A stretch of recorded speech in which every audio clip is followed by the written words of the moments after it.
नमस्कार, मैं विनय कुशवाहा। आप देख रहे हैं ए न्यूज बिहार। हम आपको दिखाते हैं आज पान समाज की एक बैठक का आयोजन किया गया। यह कार्यक्रम छपरा स्थित चंद्रावती पैलेस में किया गया, जिसमें बड़ी संख्या में पान समाज के लोगों ने उपस्थित होकर पान समाज को आरक्षण के लिए संकल्प दोहराया। इस कार्यक्रम में मुख्य रूप से इस कार्यक्रम के मुख्य अतिथि IP गुप्ता, जो पान समाज के राष्ट्रीय अध्यक्ष थे, प्रदेश अध्यक्ष के रूप में राम सकल दास, महिला प्रकोष्ठ की राष्ट्रीय अध्यक्ष हीरामणि तांती उपस्थित थी। आइए हम आपको दिखाते हैं। हीरामणि तांती ने बैठक को संबोधित करते हुए आरक्षण सरकार से लेने की अपील की और उन्होंने संघर्ष का किया ऐलान। देखने के लिए बने रहिए। बेटा समान ही नहीं बल्कि बेटा डॉक्टर रवि प्रसाद उर्फ भोला जी सभा का संचालन कर रहे अनुरंजन जी और इस सभा की अति महत्वपूर्ण हमारे समाज के हमारी माताएं बहनें, हमारे पिता तुल्य अभिभावक और भाइयों और हमारे सहयोग करने वाले हमारे मीडियागण, सबसे पहले मैं सारण की इस धरती जो मेरा ससुराल है, उस धरती को मैं नमन करती हूँ कि हमारे ससुराल वालों ने जो हमें हिम्मत दिया, हमें घर से बाहर निकाल करके और अपने समाज के लिए हमें आंदोलित करते हुए समाज के बीच जाने का मौका दिया। और फिर मैं नमन करती हूँ उस धरती को जहाँ जयप्रकाश नारायण जी जैसे सेनानियों को और देश के शुभचिंतकों को जन्म दिया। और उस धरती को भी मैं नमन करती हूँ जिस धरती ने राजेंद्र बाबू जैसे सुपुत्र को जन्म दिया। आज जो हम लोग अचानक से अपने सारण जिला में यह बैठक कराने का जो उद्देश्य है, वह उद्देश्य सिर्फ और सिर्फ अपने समाज से जो हक और अधिकार छीना गया है, यानी आरक्षण छीना गया है, उस आरक्षण को वापस लेने के लिए जो आंदोलन हम सभी के राष्ट्रीय अध्यक्ष जी ने शुरुआत किया है, उसको सफल बना करके और अपना आरक्षण वापस लेने का यह बैठक है। हमारे यहाँ मैं राष्ट्रीय अध्यक्ष जी को बताना चाहूंगी कि पूर्व में हमारे जिला का संगठन बहुत मजबूत था, लेकिन बीच में जो हमारे एक और पूर्व अध्यक्ष थे, उनका देहांत हुआ, बाबूराम सेवक बाबू, और उसके बाद फिर हमारे समाज के युवा जो बहुत क्रांतिकारी वीर थे, उनका भी निधन हो गया, लड्डू जी और अनिल जी। इसलिए हमारा संगठन अभी कुछ दिन स्थगित था, यानी स्थिर था। फिर हम लोगों को एक हिम्मत मिला, यह अच्छा हुआ कि आरक्षण वापस हुआ, आरक्षण हम लोगों से छीन लिया गया और हम लोगों का समाज जाग गया। और जाग गया तो ऐसा नहीं जागा, एक अपने शेर को पैदा करके जागा। मैं अपने राष्ट्रीय अध्यक्ष, अपने समाज के पान समाज के राष्ट्रीय अध्यक्ष आदरणीय IP गुप्ता जी को शेर इसलिए कहते हूँ कि अभी तक ऐसा नेता इस पान समाज में नहीं पैदा हुआ जो दहाड़ करके सभी राजनीतिक पार्टियों को चैलेंज देते हैं, चुनौती देते हैं। हम लोगों से हमारा आरक्षण अभी 2015 में मिला था, उसके पहले 2 बार और मिला था, उस बार भी छीन लिया गया। आदरणीय, मैं भूल गई सरपंच साहब, सिताब दिया सरपंच साहब जी हैं, मैं भूल गई थी, क्षमा चाहती हूँ। मैं आपका भी अभिनंदन अपने छपरा की धरती पर करती हूँ। जो आरक्षण 2015 में मिला वह कुछ लंबे अंतराल के लिए मिला। हम लोग बहुत खुश थे कि चलो भाई, 2 बार तो कोई 4 महीना के लिए छीन लिया, कोई और कुछ दिन के लिए छीन लिया, दे करके छीन लिया, लेकिन ये जो आरक्षण मिला है वह मजबूती से मिला है और हमारे समाज को फायदा भी होगा। कई हमारे समाज के बीच से ऐसे बच्चे जो IAS भी बने, IPS भी बने और BPS में भी गए और जनप्रतिनिधि भी कई तैयार हुई, निकल करके महिलाएं और पुरुष वर्ग से आए। लेकिन अचानक से जब हमारा आरक्षण सुप्रीम कोर्ट के द्वारा आदरणीय माननीय बिहार के मुख्यमंत्री नीतीश बाबू को जजमेंट दे दिया गया कि आपने गलत तरीके से इस समाज को आरक्षण दिया है, इसलिए हमारा जजमेंट आपके खिलाफ है।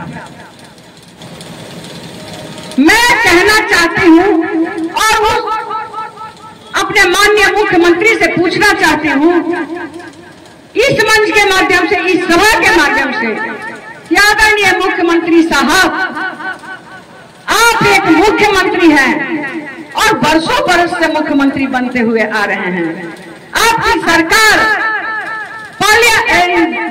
दिल्ली में भी है, केंद्र में भी है और आप बिहार में भी हैं, फिर क्यों गलत तरीके से हम लोगों को ठगा आपने? मान लीजिए 9 महीना के लिए अगर हमको आरक्षण देके, यानी 9 खाने का थाली सामने ला करके और फिर छीन लिया जाए तो उसके ऊपर कैसा बीतेगा? अगर हम लोगों से आरक्षण छीना गया तो पार्लियामेंट का कहना है कि आपने गलत तरीके से इस समाज को आरक्षण दिया था। तो माननीय मुख्यमंत्री इतना अटपट गवार तो नहीं थे उस समय, जिस समय हम लोगों को आरक्षण उन्होंने दिया। जो आरक्षण पार्लियामेंट में बिल पास करा करके और राष्ट्रपति महोदय से दस्तखत करवा करके देना था, उस आरक्षण को उन्होंने डायरेक्ट अपने यहाँ से निकाल दिया। तो ये डायरेक्ट नहीं निकलना था, पार्लियामेंट से करा करके प्रोसेस के द्वारा और राष्ट्रपति महोदय से दस्तखत करा करके तब जाकर के हम लोगों को सौंपना चाहिए था। लेकिन वोट के लालची लोग सत्ता में बैठे हुए, चाहे वो मैं RJD में हूं और कोई ऐसे वैसे पद पर सचिव महिला प्रकोष्ठ हूँ, जो दहाड़ेगा तो पूरा बिहार का जो राजनीतिक पार्टी है वह थरथरा जाएगा। यानी हमारे कहने का मतलब, आपने हमारे पूर्व वक्ता प्रदेश अध्यक्ष जी से सुना कि हमारा आंदोलन बापू की धरती चंपारण से शुरू हुआ और 6 तारीख को हाथों रथ हम पान है वहां से रथ का शुरुआत हुआ और फिर पूजा के कारण अभी स्थगित है, फिर वह 15 तारीख से शुरू होगा और पूरे बिहार में 10 कार्यक्रम, 10 सम्मेलन होगा और 11वां सम्मेलन गांधी मैदान में होगा। हमारे समाज के शुभचिंतक, बच्चों के भविष्य के बारे में दिन रात सोचने वाले आदरणीय आरती गुप्ता जी अब चैन से बैठने वाले नहीं हैं और उनके साथ साथ हम लोग भी अब चैन से नहीं बैठेंगे। आपको सारण की तरह से आश्वस्त करते हैं कि सारण का एक एक बेटा, एक एक बच्चा, एक एक बुजुर्ग सब आपके साथ आंदोलन में शामिल रहेगा और अपना हक और अधिकार वापस लेकर के रहेगा। क्योंकि जो अधिकार छीन करके हमारे समाज की बेइज्जती की गई है, उस बेइज्जती को अब हम लोग सहने वाले नहीं है। आप आगे चलिए, हमारा समाज आपके साथ है। क्योंकि कहा गया है कि जाति पार्टी टूट सकती है, दल टूट सकता है, लेकिन जाति का रिश्ता खून का रिश्ता होता है, इसलिए वह कभी नहीं टूटेगा, कभी नहीं टूटेगा। और हमारा साथ हमेशा आपके साथ है हमारा समाज। आने वाला जो भविष्य होगा हमारे बच्चों के लिए, हम लोग कसम खाए हैं बापू की धरती से, आदरणीय इंजीनियर गुप्ता जी राष्ट्रीय अध्यक्ष महोदय जी के साथ, कि हम लोग आरक्षण वापस लेकर के रहेंगे, अपना आरक्षण वापस लेकर के रहेंगे। और जो रथ घूमेगा, आप लोग देखिएगा कि आधा ही कार्यक्रम होगा और राजनीतिक दलों के सरकार में बैठे हुए लोगों के आंख का पर्दा खुलेगा और एक दिन बुलाएगा वो। लोग कहते हैं कि इस रैली से क्या होगा, हाको रतन से क्या होगा, तो उन लोगों को भी मैं आगाह करना चाहती हूँ कि आपसे अगर कुछ नहीं होता है तो छोड़ दीजिए और सिर्फ आदरणीय गुप्ता जी का साथ दीजिए, क्योंकि भविष्य में आने वाले हमारे समाज का कम से कम 10 विधायक और पार्लियामेंट में कम से कम 10 सांसद जरूर जाएगा इस आंदोलन के माध्यम से। और जब एक पार्लियामेंट में बैठेगा, विधानसभा में बैठेगा, तो हमारे आवाजों को बुलंद करेगा। आज कारण यही है कि हमारे आरक्षण को वापस लिया गया। न पार्लियामेंट में एक सदस्य है, न विधानसभा में एक सदस्य है, तो आपकी आवाज को उठाएगा कौन? आदरणीय गुप्ता जी को शौक नहीं है कि हम चुनाव लड़ें, क्योंकि इनके पास धन की कमी नहीं है। व्यक्तिगत मैं जानती हूँ और समाज के हमारे लोग भी ये लोग जानते हैं कि आदरणीय गुप्ता जी धन के धनी हैं और उस धन को समाज में लगा रहे हैं। जैसा कि आपने सुना कि हाई कोर्ट में भी केस हुआ था हम लोगों के खिलाफ, और उस हाई कोर्ट में भी इन्होंने अकेला अपना पैसा दे करके हाई कोर्ट से हम लोगों को न्याय दिलवाया और तब जाकर के हमारे बच्चे आज अपना भविष्य बना लिए हैं और हमारे बीच जनप्रतिनिधि लोग भी हैं। और जो सुप्रीम कोर्ट में जरूरत पड़ेगी तो engineer IP Gupta supreme court में भी चाहे कितना भी पैसा लगे, इस बार ये बैठने वाले नहीं हैं। 25 करोड़ 20 करोड़ 30 करोड़ जितना लगना होगा, आदरणीय गुप्ता जी ने कसम खाई है कि मैं यह पैसा पेश करूंगा और अपना आरक्षण वापस लूंगा। पार्लियामेंट में हमारे जो लोग जाएंगे वो भी हमारे समाज की आवाज उठाएंगे। आज हमारा समाज बिल्कुल ऐसा महसूस कर रहा है कि जैसे हम लोग बिल्कुल असहाय हैं, लेकिन मैं आपको विश्वास दिला देना चाहती हूँ कि हम लोग असहाय नहीं हैं। हमारे बीच आपका बेटा, आपका भाई, हमारा भाई, आपका खून आपके साथ है।